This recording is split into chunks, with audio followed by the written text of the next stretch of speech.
नमस्कार दोस्तों। गुजरात से एक हेल्थ केयर कंपनी आ रही है स्टॉक मार्केट में अपना आईपीओ लेकर। कंपनी गुजरात के अंदर 7 हॉस्पिटल्स ऑपरेट करती है और हेल्थ केयर जैसे स्ट्रॉन्ग सेक्टर से बिलोंग करती है।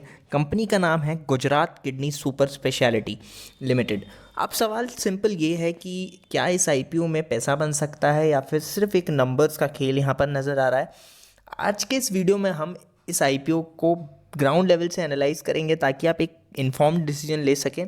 दोस्तों, वीडियो स्टार्ट करने से पहले एक इम्पॉर्टेंट डिस्क्लेमर दे देता हूँ। हम कोई सेबी रजिस्टर्ड इन्वेस्टमेंट एडवाइज़र नहीं है। इस वीडियो में दी गई जानकारी जो है इन्फॉर्मेशनल पर्पज़ के लिए है। किसी भी तरह का इन्वेस्टमेंट डिसीजन लेने से पहले अपनी खुद की रिसर्च करें या फिर फाइनेंशियल एडवाइज़र से सलाह लें, है ना। हम किसी भी आईपीओ को बाय या सेल करने की रिकमेंडेशन नहीं देते हैं। तो वो एक रहने वाली है बात। आज इस वीडियो में हम आईपीओ के एनालिसिस स्टेप बाय स्टेप देखेंगे, कंपनी का बिजनेस मॉडल देखेंगे, आईपीओ की अपडेट मतलब important dates, details, financial fundamentals, peer comparison, GMP का स्टेटस क्या रहने वाला है, आईपीओ के ऑब्जेक्टिव्स क्या हैं और एंड में एक क्लियर कंक्लूजन अप्लाई करना चाहिए या नहीं, वो हम देखने वाले हैं इस वीडियो में। चलिए दोस्तों, अब बात कर लेते हैं इंपॉर्टेंट डेट्स की, क्या रहने वाली हैं इस आईपीओ की। आईपीओ की डेट्स की बात करूँ तो 22 दिसंबर को यहाँ पर आपको ओपन होते हुए दिखेगा ये आईपीओ और क्लोज 24 दिसंबर को होगा। बात करें अलॉटमेंट की तो अलॉटमेंट 26 दिसंबर को दिख रहा है होते हुए। लिस्टिंग की बात करें 30 दिसंबर। ओके, 30 दिसंबर को आपके जो शेयर्स रहेंगे वो स्टॉक एक्सचेंज पर ट्रेड होने लगेंगे। दोस्तों, आईपीओ की साइज़ की अगर बात करें तो 250 करोड़ रुपए का यहाँ पर आईपीओ है। इसी के साथ अगर मैं प्राइस बैंड की बात करता हूँ तो प्राइस बैंड यहाँ पर 108 से 114 रुपये प्राइस बैंड रहने वाला है। लॉट साइज़ की बात करें तो लॉट साइज़ 128 शेयर्स का यहाँ पर दिख रहा है। रिटेल कैटेगरी में आप एक लॉट करने के लिए, आपको बाय करने के लिए 14,592 की आपको ज़रूरत पड़ेगी। रिजर्वेशन की बात करते हैं तो रिजर्वेशन दोस्तों आप देख सकते हैं यहाँ पर क्यूआईबी के लिए 75% है। इसी के साथ रिटेल के लिए आपको 10% है और वहीं पर एनआईआई के लिए यहाँ पर 15% का यहाँ पर शेयर ऑफर किए गए हैं। चलिए दोस्तों, अब जान लेते हैं कंपनी करती क्या है, कंपनी किस बिजनेस मॉडल में है। Gujarat kidney super speciality hospital की शुरुआत दोस्तों 2019 में हुई थी। यह एक मल्टी स्पेशलिटी हॉस्पिटल चेन है जो गुजरात के अंदर सेकेंडरी और tertiary level health care services provide करती है। कंपनी के पास दोस्तों अभी 7 हॉस्पिटल्स हैं जिसमें 4 इन हाउस फार्मेसीज़ हैं। अगर मैं बात करता हूँ बेड्स की तो 490 बेड्स यहाँ पर ऑपरेशनल नेटवर्क में काम करते हैं। यहाँ पर जनरल ट्रीटमेंट से लेकर सुपर स्पेशलिटी सर्जरीज तक की फैसिलिटीज़ अवेलेबल हैं, जैसे कि ऑर्थोपेडिक्स, है ना, जॉइंट रिप्लेसमेंट सर्जरी, और यहाँ पर ICU and critical care, cardiology के बाद डायबिटोलॉजी, ऐसी जो हेल्थ केयर ट्रीटमेंट्स होती हैं और स्पेशलिटी सर्जरीज़ होती हैं, इसमें भी ये फैसिलिटेट करते हैं। तो वो बहुत अच्छी चीज़ है। इसी के साथ जो हेल्थ केयर सेक्टर है ना, वो एक डिफेंसिव सेक्टर होता है और इसी वजह से जो इन्वेस्टर्स का जो इंटरेस्ट होता है इसमें थोड़ा सा ज़्यादा देखने के लिए मिलता है। तो वो एक दोस्तों, हमने कंपनी के बारे में तो जान लिया, उसके बिजनेस मॉडल के बारे में जान लिया। अब बात करते हैं नंबर्स की, क्योंकि यहीं से पिक्चर क्लियर होती है क्या कंपनी के एसेट्स हैं। आइए सबसे पहले जान लेते हैं कंपनी के एसेट्स। दोस्तों, FY24 में 20 करोड़ के थे, वहीं पर से FY25 में यहाँ पर 61 करोड़ हो गए, जो एक अच्छा पॉजिटिव पॉइंट दिखता है। इसी के साथ अगर रेवेन्यू की बात करूँ तो रेवेन्यू भी यहाँ पर बढ़ा है। सबसे पहले बात करते हैं रेवेन्यू। FY24 में 5.48 था, जो कि FY25 में यहाँ पर 40 करोड़ हो चुका है। अगर आप देखें तो 8 गुना यहाँ पर आपको देखने के लिए मिल रहा है। जून 25 का क्वार्टर भी अगर इंक्लूड करें तो 15 करोड़ एडिशनल यहाँ पर रेवेन्यू होता हुआ नज़र आया। बात करें अगर प्रॉफिट आफ्टर टैक्स की तो FY24 में यहाँ पर 1.71 करोड़ का यहाँ पर प्रॉफिट था आफ्टर टैक्स। FY25 में यही नंबर 9.50 करोड़ हो चुके हैं, जो एक पॉजिटिव साइन नज़र आ रहा है। इसी के साथ जून क्वार्टर को भी जोड़ लेंगे तो 5.40 यहाँ पर भी आपको दिखता है। तो एसेट्स, रेवेन्यू और प्रॉफिट तीनों में स्ट्रॉन्ग ग्रोथ दिख रही है, जो एक अच्छी चीज़ है। दोस्तों अब बात कर लेते हैं बैलेंस शीट की। तो रिजर्व्स एंड सरप्लस सबसे पहले आता है FY24 में।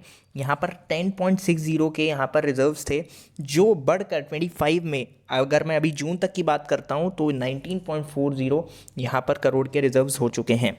बात करें अगर बोरोइंग्स की, तो बोरोइंग्स की बात करें FY24 में 1.94 करोड़ की बोरोइंग्स थी।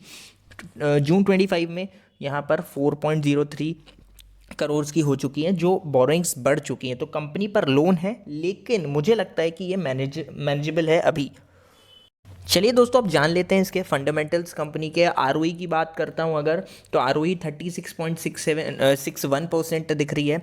डेट टू इक्विटी यहाँ पर 0.15 है। ओके, रिटर्न ऑन नेटवर्थ की बात करूँ तो 36.61% यहाँ पर नेटवर्थ रहने वाली है। प्रॉफिट मार्जिन की बात करें तो 23.61 यहाँ पर प्रॉफिट मार्जिन दिख रहा है। P ratio on the higher side यहाँ पर 61 का पी है इसका। तो एक ये चीज़ मुझे थोड़ा सा लगा है कि भाई ऑन द हायर साइड यहाँ पर पी रखा गया है, जो मतलब प्रॉफिटेबिलिटी यहाँ पर देखें अगर तो वो स्ट्रांग है, लेकिन वैल्यूएशन मेरे को हाई लग रही है, बहुत ज़्यादा वैल्यूएशन है। दोस्तों अगर इसके जो पीयर कंपैरिजन की बात करें ना, तो पीयर कंपैरिजन दोस्तों जो दूसरी कंपनियां हैं उसकी तुलना में ईपीएस और एनएवी थोड़ा सा यहाँ पर कम दिखता है। पी भी जो है रिलेटिवली हाई है, तो इसका मतलब है ये आईपीओ जो है उसका वैल्यूएशन के मामले में थोड़ा सा एक्सपेंसिव नज़र आ रही है। हाँ, रिटर्न रेशियो पॉजिटिव लग रहा है, बट हाँ ये आईपीओ जो है एक्सपेंसिव ज़रूर नज़र आ रहा है मुझे। चलिए अब बात करते हैं इसका ऑब्जेक्टिव क्या रहने वाले हैं, क्या है ये आईपीओ के ऑब्जेक्टिव, जो फंड्स का यूज़ कहाँ पर करने वाली है कंपनी। जो यहाँ पर 77 करोड़ से यहाँ पर जो दिखा रखा है इन्होंने, तो 77 करोड़ के तो ये जो है अहमदाबाद में पारिक हॉस्पिटल में एक्विजिशन में पैसे लगाएंगे। इसी के साथ 12 करोड़ से अश्विनी मेडिकल सेंटर की पेंडिंग पेमेंट जो है इनकी बची हुई वो करने वाले हैं। इसी के साथ यहाँ पर 30 करोड़ रुपए जो है वडोदरा में एक नया हॉस्पिटल बना रहे हैं उसमें लगने वाले हैं। इसी के साथ 6.83 करोड़ जो हैं इनके, वो यहाँ पर दोस्तों जो रोबोटिक सर्जिकल मशीन्स रहती हैं उस वो ख़रीदने वाले हैं। एक वडोदरा लोकेशन है जहाँ इनका हॉस्पिटल है वहाँ के लिए। और 1.20 करोड़ की ये जो बोरोइंग है उसकी रीपेमेंट करेंगे, तो वो एक चीज़ है। इसी के साथ जो 10.78 करोड़ हैं वो हार्मोनी मेडिकल प्राइवेट लिमिटेड में एडिशनल स्टेक में ये पैसा लगेगा। तो ओवरऑल ऑब्जेक्टिव्स जो मुझे दिखे वो ग्रोथ ओरिएंटेड लगे और लॉजिकल लगते हैं। और अपनी जो लोन जो इनका है उसकी भी रीपेमेंट कर रहे हैं, मतलब जो बोरोइंग्स हैं उसकी भी रीपेमेंट कर रहे हैं, तो बहुत ही एक अच्छी चीज़ है। दोस्तों अगर मैं फाइनल कंक्लूजन की बात करता हूं तो अप्लाई करें या नहीं करें ये आपका डिसीजन ज़रूर रहने वाला है। बट मैं आपको एक बात बता दूं, लास्ट एक साल में रेवेन्यू ग्रोथ जो है 637% हुई है, प्रॉफिट ग्रोथ 454% हुई है, और कंपनी जो है आप देख सकते हैं फाइनेंशियली स्ट्रॉन्ग है, मार्जिन्स भी अच्छे लग रहे हैं, हेल्थ केयर सेक्टर से बिलोंग करती है, तो एक वो चीज़ है। मतलब हेल्थ केयर सेक्टर बहुत स्टेबल सेक्टर माना जाता है, तो वो एक चीज़ रहने वाली है।